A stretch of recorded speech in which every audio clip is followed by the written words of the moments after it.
Di mo naman kailangan magmadali sa buhay. Oo, lahat naman tayo nangangarap. May pangarap at gusto natin matupad. Minsan, parang nanghihina na tayo.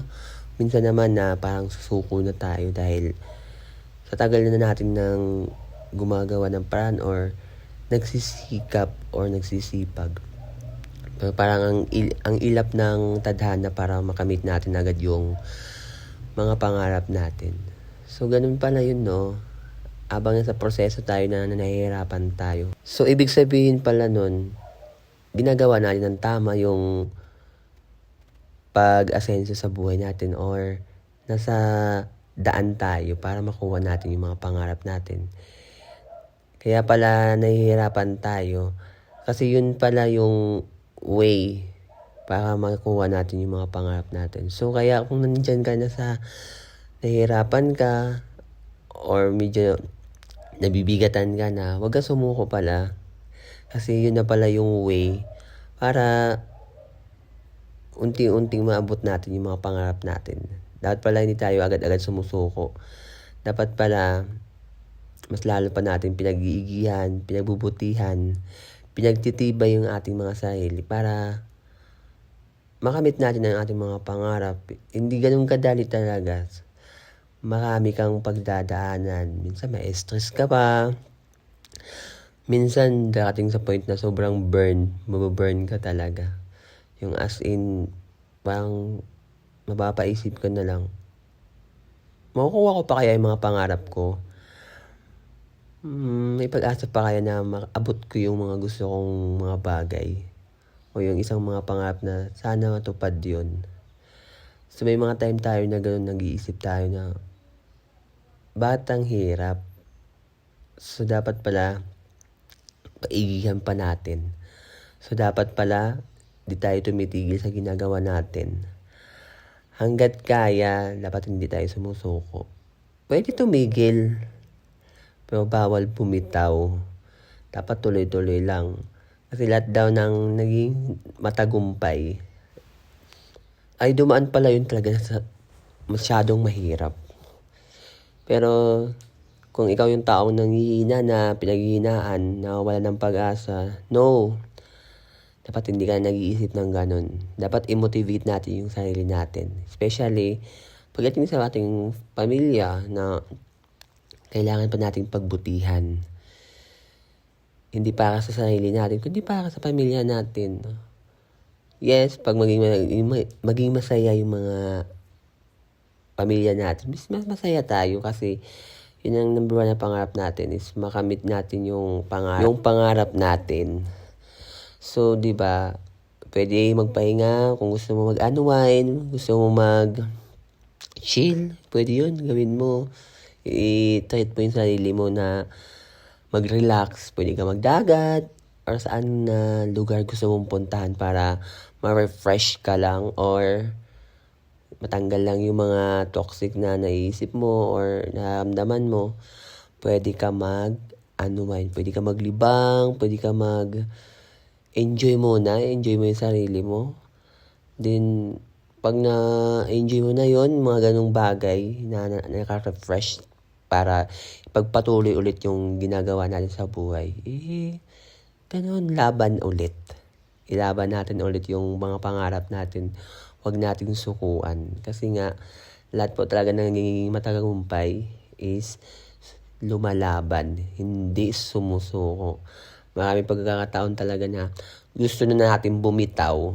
Pero, challenge pala yun eh. Pagsubok pala yun. At dapat hindi tayo bumibitaw doon. So, tuloy-tuloy lang. Huwag tayo mawala ng pag-asa. Dahil ibig sabihin nun, nasa tamang landas tayo or nasa tamang gawa tayo na ginagawa talaga natin yung mga bagay na para matupad natin yung mga pangarap natin. So, ganun pala yun guys. Kaya kung ikaw nahihirapan ka ngayon, mag-pray ka lang, magdasal. Diyan lagi si Lord, huwag tayo mawala ng pag-asa dahil hindi lahat ng pagkakataon is nasa ilalim tayo. Iikot ang ating mundo at balang araw, tayo naman ay nasa rurok o nasa tuktok ng tagumpay. So maniwala tayo sa proseso, maniwala tayo kay Lord, maniwala tayo sa sarili natin na makukuha natin, makakamit natin ang mga bagay na gusto natin. Hindi para sa sarili natin, para sa pamilya natin. Mas bonus yun pag nakuha natin na para sa ating pamilya. So, ganun guys. Kaya, laban lang guys ha. Walang susuko, walang bibitaw, walang aayaw. Kasi, lahat nun is makukuha natin sa magandang paraan, magandang pagkikilos, magandang paghahanap buhay, magandang proseso. Hindi para sa iyo, kundi para sa pamilya natin. Kaya, laban lang. Ganun guys. Sana hindi ka panghinaan. Sana hindi ka... sana lakasan mo pa yung loob mo. Dahil hindi lahat ng pagkakataon guys is matatalo tayo. Lahat po ng lumalaban is may pagkakataon para ipanalo natin yung mga bagay na gusto natin ipanalo sa ating future. Kaya, laban guys, and good luck, and wag sumuko. Pag gusto nyo ng pahinga, ipahinga nyo guys. Wag kayong matakot na ipahinga. Basta walang aayaw, walang susuko, walang aatras. Dire-diretso lang, tuloy-tuloy. Ipaglaban mo ang iyong mga pangarap. At saka, enjoy ang buhay. Ganun talaga guys, minsan sad, minsan masaya, minsan sobrang saya, minsan sobrang lungkot, minsan nakakaiyak, iyak mo. Minsan nakakapagod, di ba? Pag nakakaiyak, iyak mo, huwag ka matakot umiyak, huwag ka mahiya, iyak mo. Dahil ganun ang buhay, kailangan natin ilabas yan, huwag ka kasi yun ang ating nararamdaman eh, parang nahihirapan tayo. Ilabas mo, huwag mong idibdibin. Ilabas mo, gusto mo magtagay, tagay mo. Gusto mo makipag-usap sa mga kaibigan mo, i-share mo kung ayaw mo naman.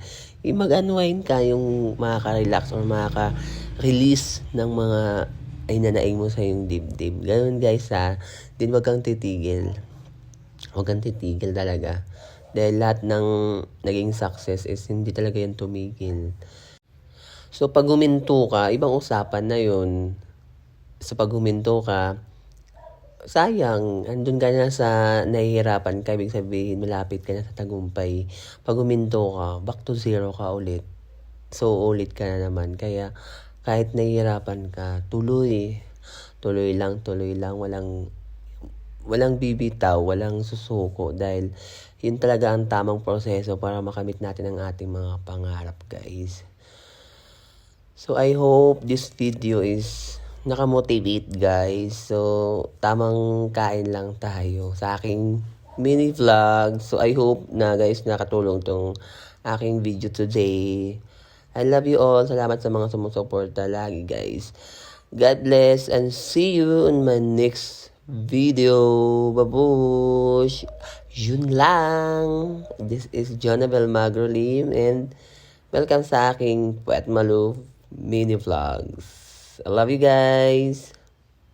Mwah!